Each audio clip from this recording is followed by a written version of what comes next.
Romanos 8, 15 e 16. Carta do apóstolo Paulo aos Romanos, o capítulo 8, os versos 15 e 16. Graças a Deus por tudo quanto Ele já nos deu nessa noite, que nos dê o entendimento, o discernimento e a experiência da sua verdade revelada. Amém? Amém. Romanos 8, os versos 15 e 16.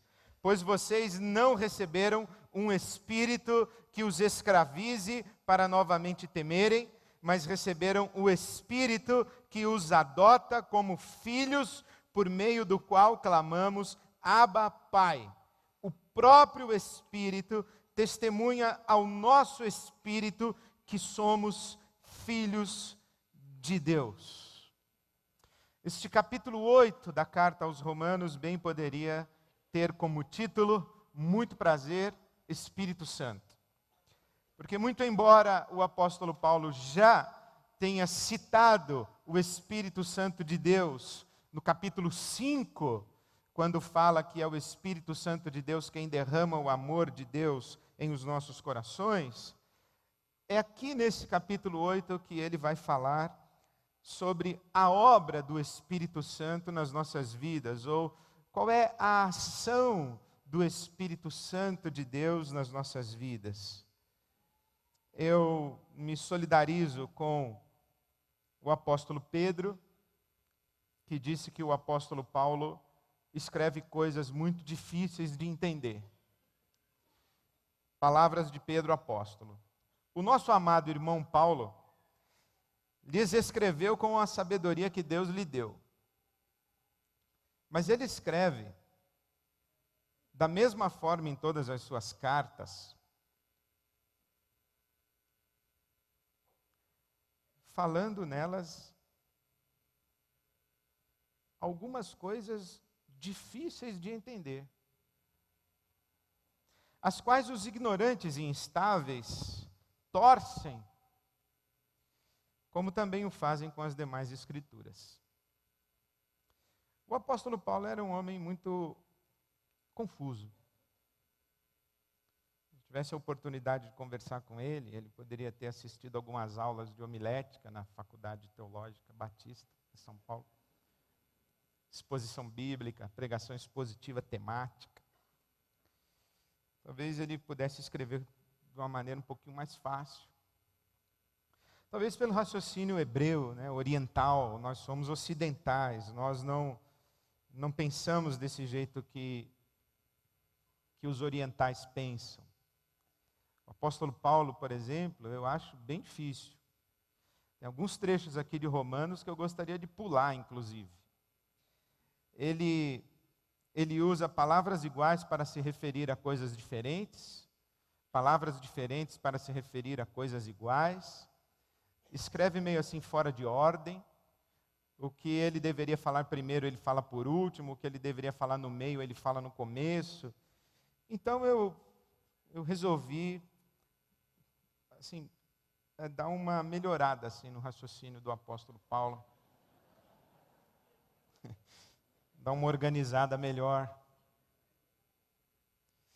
E se eu entendi direito o que o apóstolo Paulo está falando aqui em Romanos 8, os versículos de 1 a 17, que foi o parágrafo que eu selecionei para essa noite, para lhes falar sobre o Espírito Santo de Deus nas nossas vidas.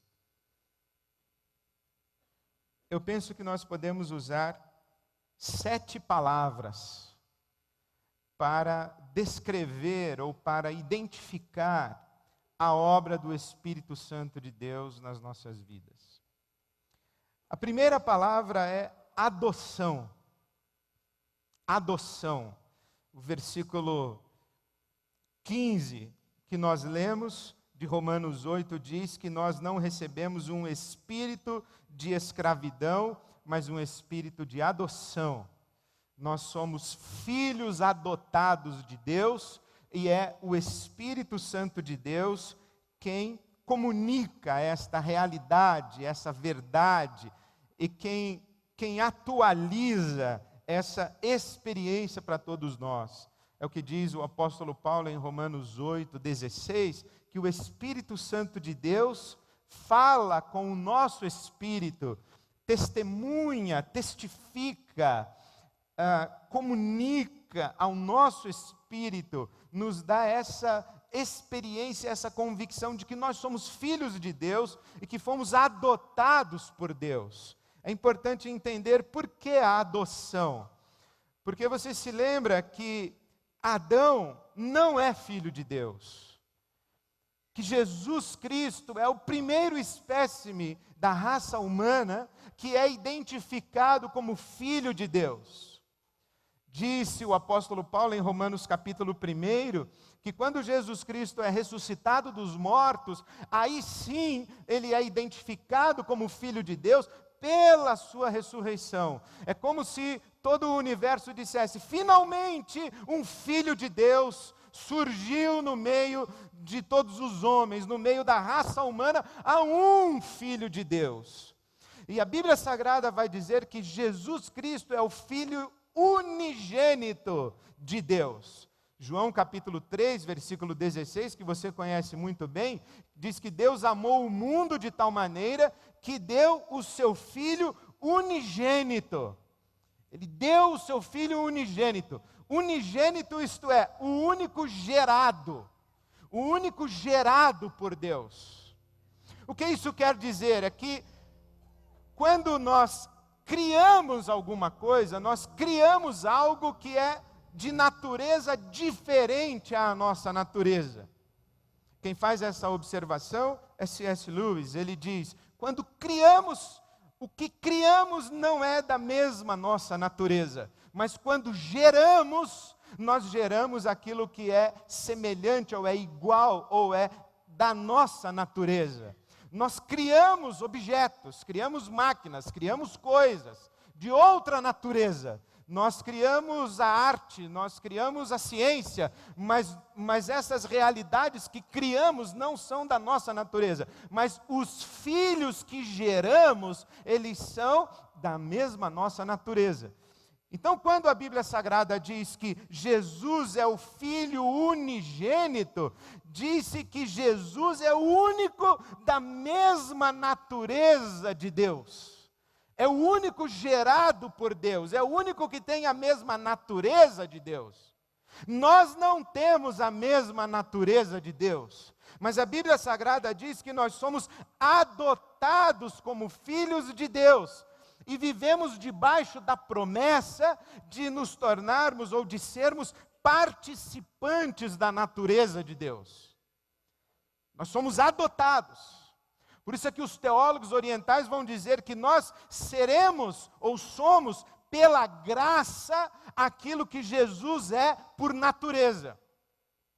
Jesus é unigênito, único gerado. Jesus é da mesma natureza de Deus. Nós fomos criados, mas fomos adotados como filhos de Deus e podemos nos dirigir a Deus da mesma forma que Jesus Cristo se dirigia a Ele. Abba, Pai, meu Pai, meu Pai. Porque esta fala de Jesus dirigindo-se a Deus como Pai, como Ele nos ensina na oração do Pai Nosso, Pai Nosso que estás nos céus, essa forma de nós falarmos com Deus chamando-o de Pai, é algo originalíssimo em Jesus. Até Jesus, ninguém ousava chamar Deus de Pai. Porque chamar Deus de Pai trazia essa conotação de ter a mesma natureza do Pai. Jesus diz: vocês podem sim se dirigir a Deus como seu Pai, como seu Abba celestial. Porque vocês são adotados na família de Deus. E vocês são trazidos para dentro da natureza de Deus. E serão participantes da natureza de Deus. Então, a primeira palavra para descrever a obra do Espírito Santo de Deus nas nossas vidas é adoção. É esse Espírito de Deus quem nos adota na família de Deus. E como é que Ele faz isso? Ele faz isso nos colocando para dentro de Cristo. Por isso é que surge na teologia do apóstolo Paulo uma outra expressão que lhe é muito própria e peculiar: em Cristo. E ele começa o capítulo 8 dizendo: já não há condenação para os que estão em Cristo. Ele nos identifica com Cristo. Por isso, a segunda palavra é inclusão. Ele nos inclui na pessoa de Cristo. O versículo 4 vai deixar isso mais claro. Ele diz que as justas exigências da lei foram plenamente satisfeitas em nós. Ora, mas isso não é verdade. Nós não satisfizemos as justas exigências da lei, mas Cristo satisfez. E nós fomos incluídos em Cristo, de tal maneira que tudo quanto Cristo fez, nós fizemos. E tudo quanto Cristo é, nós somos, porque o Espírito Santo de Deus nos inclui em Cristo Jesus. Ele já havia dito isso, o apóstolo Paulo, no capítulo 6, o versículo 4, quando ele diz assim: portanto, fomos sepultados com Cristo na sua morte, por meio do batismo, a fim de que, assim como Cristo foi ressuscitado dos mortos, mediante a glória do Pai, também nós vivamos a ressurreição, também nós experimentemos a ressurreição. Então a segunda palavra é inclusão. Tudo quanto Cristo fez, nós fizemos, porque nós estávamos nele. Ele nos trouxe ou nos tragou para dentro de si, e essa é obra do Espírito Santo de Deus na linguagem do apóstolo Paulo. A terceira palavra que ele vai usar é libertação. Adoção, inclusão e libertação. Por isso que no capítulo 8, versículo 1, diz que não há condenação. E no versículo 2 diz: porque por meio de Cristo Jesus, a lei do Espírito de vida nos libertou da lei do pecado e da morte. Então é libertação. Essa condenação sob a qual nós estávamos, essa condenação que pesava sobre nós, ela existia porque estávamos debaixo, dentro do raciocínio do apóstolo Paulo, de 4 poderes, ou de 4 forças, ou de 4 realidades que diziam que estávamos condenados. Primeiro, nós estávamos debaixo da ira de Deus. Capítulo 1, versículo 18 do Romanos: do céu se manifesta a ira de Deus. Então estávamos debaixo da ira. Segundo, estávamos debaixo da lei. E a lei era o critério de Deus para o nosso julgamento. E nós jamais conseguimos alcançar o elevadíssimo padrão da lei de Deus, que é uma expressão do próprio caráter de Deus. Terceiro, estávamos debaixo do poder do pecado, desta força que age dentro de nós, que o apóstolo Paulo no capítulo 7 de Romanos fala do pecado que habita em mim, o pecado que habita em nós, essa força que nos arrasta para longe de Deus, essa força que nos empurra a dizermos não para Deus. E por último, estávamos debaixo do destino inexorável da morte. A ira de Deus, a lei, o pecado e a morte. E o apóstolo Paulo vai dizer que por causa da obra de Jesus Cristo, nós fomos libertos da ira de Deus. Capítulo 5 de Romanos, ele vai dizer que nós não estamos mais debaixo da ira, mas estamos debaixo do amor de Deus, que o Espírito Santo de Deus derrama o amor de Deus sobre nós. O que é que você pode esperar que venha da parte de Deus em sua direção? A ira, a condenação, diz o apóstolo Paulo. Não, o amor de Deus. Por isso que no capítulo 5 de Romanos, o versículo final, do capítulo 5, versículo 11, ele diz que nós somos salvos da ira.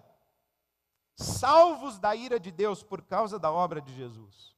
Nós somos salvos da tirania da lei.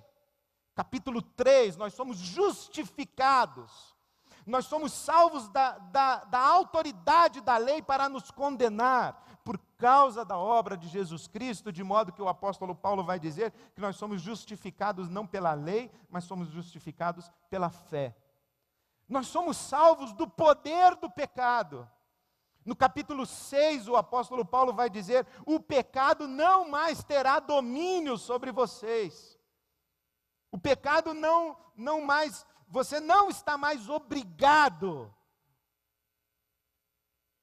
a se render a essa força que afasta você de Deus, porque o poder da vida opera em nós, o poder da ressurreição opera em nós, de modo que Jesus, Ele nos salva da morte. Então, por isso, nenhuma condenação há sobre nós, e a palavra que o apóstolo Paulo vai usar é que o Espírito Santo é um espírito de libertação. E do que ele nos liberta? Da ira, da lei, do pecado e da morte. Ele nos adota, ele nos inclui em Cristo. Incluídos em Cristo, nós estamos libertos da ira, da lei, do pecado e da morte. Aí então o apóstolo Paulo vai usar uma outra palavra, dizendo que o Espírito Santo de Deus habita em nós. A quarta palavra é habitação. O Espírito Santo de Deus habita em nós. Capítulo 8, versículo 9. Vocês não estão sob o domínio da carne, mas do Espírito Santo. Se de fato o Espírito de Deus habita em vocês. E ele não está colocando em dúvida o fato de que o Espírito de Deus habita em nós. Ele está afirmando, ele está dizendo: é lógico que o Espírito Santo de Deus habita em vocês. Por quê? Porque o Espírito Santo foi prometido como que seria derramado sobre toda a carne, e foi. De modo que o Espírito Santo habita em nós. E o que significa o Espírito Santo habitar em nós? Há muitas maneiras de interpretar isso, mas eu entendo que ele não está falando que nós somos o lugar geográfico onde se localiza o Espírito dentro de nós. O Espírito Santo está dentro de mim. Baixou o Espírito Santo em mim. Não é isso que ele está falando. O que é o Espírito Santo habita em nós? Eu entendo que a melhor expressão é que nós fomos envolvidos pelo Espírito Santo e voltamos à esfera de influência, ao horizonte de influência do Espírito Santo de Deus. Lembre-se que o pecado de Adão foi romper com Deus e se afastar de Deus. Foi dizer para Deus: eu não quero o teu sopro de vida sobre mim. Eu não quero o teu espírito sobre mim. Eu não quero depender desse vigor vital que o Senhor tem para me dar. Eu não quero. Eu tenho vida em mim mesmo. Eu sou autossuficiente, eu me basto. Eu vou existir sem receber de ti e sem ter em ti a fonte da vida que me sustém. E isso é morte. E é isso que quer dizer estar na carne. O que é estar na carne? É estar fora desta conexão de vida de Deus. O Paulo vem dizendo que agora o Espírito de Deus habita em nós. Nós estamos reconectados, o Espírito já age sobre nós. Nós estamos sobre a esfera de influência do Espírito Santo de Deus. Ele habita em nós. A quinta palavra que ele vai usar é inclinação. Versículo 5 do capítulo 8. Quem vive segundo a carne tem a mente voltada para a carne e para o que a carne deseja. Mas quem vive de acordo com o Espírito Santo de Deus tem a mente voltada para o que o Espírito deseja. A mentalidade da carne é morte, mas a mentalidade do Espírito é vida e paz. A mentalidade da carne é inimiga de Deus, porque não se submete à lei de Deus, nem pode fazê-lo. Quem é dominado pela carne não pode agradar a Deus, mas vocês não estão sob o domínio da carne, mas do Espírito. Então ele está dizendo que há uma nova disposição em nós. Se em Adão existia uma disposição de hostilidade em relação a Deus, de inimizade para com Deus, de rebeldia para com Deus, em Cristo Jesus nós temos uma outra inclinação, uma outra disposição. Por isso é que ele diz aí no capítulo 7, versículo 25, que com a minha mente eu sou escravo da lei de Deus. Ele diz, eu tenho esse anseio, eu tenho esse desejo. No capítulo 3 de Romanos, ele citou os salmos dizendo que não há nenhum justo e não há ninguém que busque a Deus. E ele estava se referindo a essa humanidade em Adão. Mas ele agora está falando da humanidade em Cristo, e a humanidade em Cristo busca a Deus, tem anseio por Deus, clama por Deus, tem necessidade de Deus, deseja servir a Deus, e isto é obra do Espírito Santo de Deus nas nossas vidas. Essa nova inclinação, essa nova disposição, de modo que o Espírito Santo é espírito de adoção, é espírito de inclusão, é espírito de libertação, é espírito de habitação, é espírito de inclinação, mas é também um espírito de capacitação. Não apenas o Espírito Santo de Deus gera em nós o desejo de viver para Deus, de experimentar Deus, mas o Espírito de Deus nos dá a capacidade de realizarmos, ou de que seja realizada em nós a experiência de Deus, e de tal maneira que se manifeste em nós a vida de Deus, o caráter de Deus, e próprias dimensões da natureza de Deus, que o apóstolo Paulo, escrevendo aos Gálatas, vai chamar de fruto do Espírito. É o Espírito de Deus quem produz em nós amor, alegria, paz, bondade, benignidade, paciência, mansidão, domínio próprio, fidelidade. É o Espírito de Deus quem produz em nós. Por isso aí no capítulo 8, versículo 13, ele diz assim, pois se vocês viverem de acordo com a carne, morrerão. O que ele está dizendo? Olha, se você não recebe o sopro de vida, que é o Espírito de Deus quem dá a você, você não tem alternativa, você morre. Você vive debaixo do poder da morte. Mas se o Espírito de Deus já adotou você, se o Espírito de Deus já incluiu você em Cristo, se o Espírito de Deus já libertou você da lei, do pecado, da morte e da ira de Deus, se o Espírito de Deus já habita em você, já atua sobre você, já exerce poder e influência sobre você, já tem como empurrar você na direção de Deus, já se o Espírito de Deus inclina você na direção de Deus, então ele também capacita você. Então ele diz assim, vocês morrerão se viverem segundo a carne, mas se pelo Espírito fizerem morrer os atos do corpo, viverão. Porque todos os que são guiados pelo Espírito de Deus são filhos de Deus. O que ele está dizendo é que o Espírito de Deus não gera apenas em nós o desejo, mas ele nos capacita à realização do desejo. O que ele está dizendo é a mesma coisa que ele disse em Filipenses capítulo 2, os versículos 12 e 13. Que Deus opera em nós o querer e o efetuar a sua vontade. É por causa da obra do Espírito Santo de Deus que existe em nós bondade. Eu acho muito interessante quando as pessoas se valem da realidade do mal e da presença do mal no universo para questionar a existência de Deus, mas não conseguem fazer o mesmo paralelo ou o contraponto de tentar explicar a presença do bem.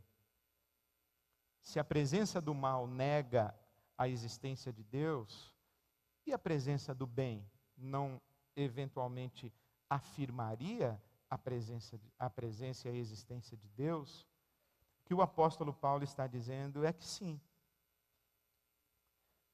que nós somos adotados pelo Espírito na família de Deus, incluídos pelo Espírito na pessoa de Jesus Cristo. Nós somos libertos pelo Espírito de Deus, nós somos habitados pelo Espírito de Deus, nós somos influenciados pelo Espírito de Deus, mas nós somos capacitados e empoderados pelo Espírito de Deus. E por último, o apóstolo Paulo vai dizer que o Espírito de Deus é o Espírito da ressurreição. Ele diz no versículo 11: e se o Espírito daquele que ressuscitou Jesus dentre os mortos habita em vocês, aquele que ressuscitou a Cristo dentre os mortos também dará vida a seus corpos mortais por meio do seu Espírito que habita em vocês. O Espírito da ressurreição. Por isso é que ele diz no versículo 17, que se somos filhos de Deus, então nós somos herdeiros, herdeiros de Deus e co-herdeiros com Cristo. Se de fato participamos dos seus sofrimentos, também participaremos da sua glória. O Espírito é o Espírito da ressurreição. É o Espírito de Deus quem nos anima com essa esperança da vida da ressurreição, descrita pelo apóstolo Paulo, aí no capítulo 8, versículo 23, quando ele diz que nós esperamos ansiosamente a plenitude da nossa experiência de filhos de Deus, quando da redenção do nosso corpo mortal. Que foi o grito de desespero que ele fez no capítulo 7, versículo 24. Miserável homem que sou, quem me livrará desse corpo mortal? Quando é que eu vou experimentar a plenitude disso tudo que o Espírito Santo de Deus já começa a me dar? Então nós vivemos essa esperança da ressurreição e a vitória definitiva sobre a morte. De tal maneira que essa nova vida e a vida da ressurreição, ela é para nós promessa, ela é para nós potência e ela é para nós possibilidade. A nova vida de Deus é para nós promessa, potência e possibilidade. A síntese disso tudo que o apóstolo Paulo está falando, que quando nós vamos lendo essa carta aos Romanos, parece que ele tem uma linguagem. Ele está num debate com alguém, e esse alguém não é você. Não sou eu. É como se eu estivesse lendo aqui essa carta aos Romanos, e vendo o apóstolo Paulo falar tudo isso, e eu penso assim, meu Deus, ele está falando com quem? Essas coisas não me dizem respeito, esses conceitos, esses conteúdos, ele está discutindo com a sua tradição judaica, hebraica. Ele está discutindo com a nação e o povo de Israel, com tudo quanto eles receberam em Moisés e os profetas. Mas se nós pudéssemos e nos atrevêssemos a pegar tudo isso que ele acabou de falar, e essas 7 palavras, o Espírito de Deus, é espírito de adoção, é espírito de inclusão, é espírito de libertação, é espírito de habitação, é espírito de inclinação, é espírito de capacitação e é espírito da ressurreição. O que ele está dizendo para nós é o seguinte: não se esqueçam que vocês humanos, ou que nós seres humanos, nós existimos, e tudo quanto nós somos e tudo quanto nós podemos vem de Deus. E vem pelo fato de que o Espírito de Deus está agindo sobre todos nós. Eu tenho me convertido novamente a cada momento em que leio essa carta aos Romanos, e tenho me convertido no sentido de alargamento da minha percepção de Deus e da condição humana, de mais abrangência. Porque quando eu pensava no Evangelho, eu pensava assim, nós os cristãos, nós os que sabemos essas coisas, mais precisamente, nós os que acreditamos nessas coisas, Essas palavras do apóstolo Paulo, que morremos com Cristo e ressuscitamos com Cristo, que o Espírito de Deus nos incluiu, que as justas exigências da lei já foram satisfeitas em nós. Esse nós, eu pensava, nós os cristãos, nós os que acreditamos no Evangelho. Mas cada vez que eu leio Romanos, eu tenho a impressão cada vez mais profunda, vai ganhando consistência, que o apóstolo Paulo está falando da raça humana. Não está falando de nós, os religiosos, evangélicos cristãos. Está falando da raça humana. Ele está falando que sim, na raça humana há uma dimensão de maldade, há uma dimensão de degeneração, há uma dimensão de miserabilidade, há uma dimensão de escravidão, há um pendor para o mal, há uma maldição que nos mantém engaiolados num egoísmo, num egocentrismo, e que tudo quanto nos importa é o nosso eu, é a nossa satisfação, é o indivíduo, eu e eu e eu, inclusive na nossa experiência religiosa, eu e Deus, eu e Deus, eu e Deus, Deus para mim, Deus me dá, Deus comigo, eu e Deus individualmente. Mas parece que o apóstolo Paulo tem uma visão um pouco mais larga, ele está falando da raça humana. Ele está dizendo, sim, há na raça humana um pendor para o mal. E isso faz parte daquilo que a raça humana é, na sua condição adâmica. Mas há na raça humana uma fome de Deus, um anseio de Deus, um clamor por justiça, um grito de desespero, uma angústia profunda que habita o coração humano, e bem-aventurados aqueles que chegam ao momento, ao lugar, à possibilidade da angústia e de gritar a sua miserabilidade.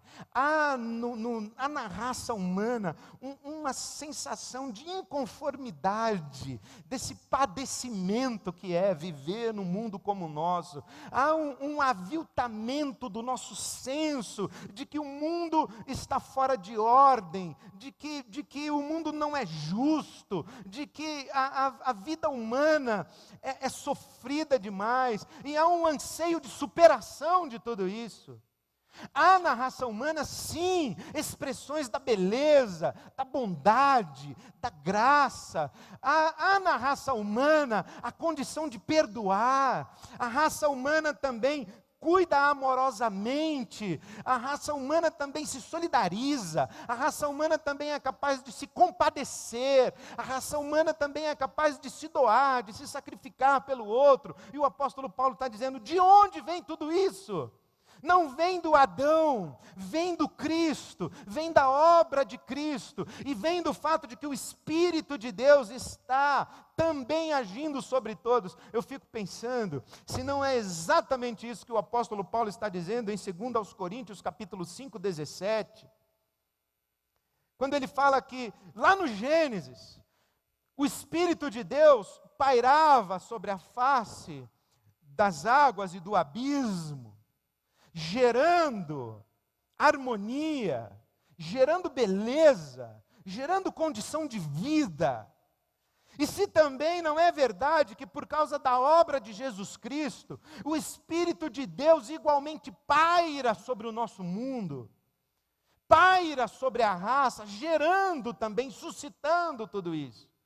Que o Espírito de Deus nos acolheu a todos como filhos de Deus e sussurra para nós e para o nosso espírito: você é um filho de Deus, você é uma filha amada de Deus, você é um filho de Deus. Aquele mesmo Espírito que pronunciou para Jesus: esse é o meu filho amado, essa voz, esse é o meu filho amado em quem eu tenho prazer. Se essa voz não continua sussurrando para todos nós: você é filho amado de Deus, você é filha amada de Deus. não há condenação de Deus sobre a sua vida, não há ira de Deus sobre a sua vida. Deus não está respirando, as suas narinas não estão inflamadas de ódio, de condenação. Deus não quer a sua destruição. O que Deus faz é derramar constantemente o seu amor sobre você, o tempo inteiro, a graça de Deus, a bondade de Deus, o chamamento de Deus para você ter uma vida que possa ser identificada com a beleza e com a qualidade dessa vida de Deus que se manifesta aqui. Se essas verdades que o apóstolo Paulo está falando, cresce no meu coração cada vez mais, senão a convicção, com absoluta certeza, o desejo, de que isso aqui diga respeito a toda a raça humana. Toda a raça humana. E isso sim é uma boa notícia. E isso sim é o que temos que anunciar. Nós não temos que sair anunciando, olha, você é um pecador miserável. Você está condenado ao fogo do inferno. Deus está irado contra você. Deus não vai deixar barato a sua maldade. Deus vai cobrar de você cada ato, cada pecado, cada transgressão, cada expressão do seu caráter mesquinho. Deus vai cobrar e vai exigir, vai cobrar muito caro. Mas você tem a oportunidade agora de entregar sua vida a Jesus. Eu não acho que isso é uma boa notícia. Eu acho que boa notícia seria assim: você é um filho de Deus. Você é uma filha de Deus. Deus não está irado contra você. Deus ama você. E eu queria dizer a você que você não é obrigado a viver uma vida miserável. Porque o poder da ressurreição de Jesus e o sopro de vida de Deus, que a Bíblia Sagrada chama de Espírito Santo, esse vento que é a vitalidade de Deus e a própria pessoa de Deus comunicando vida, esse Espírito como o Deus que habita em nós, você não está condenado a viver uma vida miserável, porque o Espírito de Deus já age na sua vida. Quando eu era bem mais jovem do que eu sou hoje, eu recebi uma carta de uma pessoa dizendo assim: que liberdade é essa que vocês cristãos dizem que têm, se vocês não podem isso, não podem isso, não podem isso, não podem isso? Você não pode nada. Como é que você diz que é livre? E eu confesso que eu jamais enviei uma resposta a essa carta, porque eu não sabia que resposta dar. Não tinha resposta. Mas se eu pudesse encontrar essa pessoa novamente hoje, eu diria assim: a liberdade que Deus nos dá, por causa do seu Espírito que atua em nós, não é a liberdade para fazermos aquilo que queremos fazer. A verdadeira liberdade é a liberdade para não fazermos aquilo que não queremos fazer.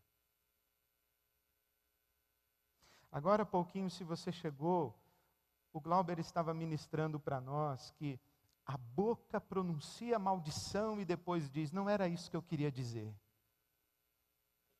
Mas você se esquece que a boca fala do que está cheio o coração. A liberdade que o Evangelho dá para você, não é a liberdade de você dizer o que você quer dizer.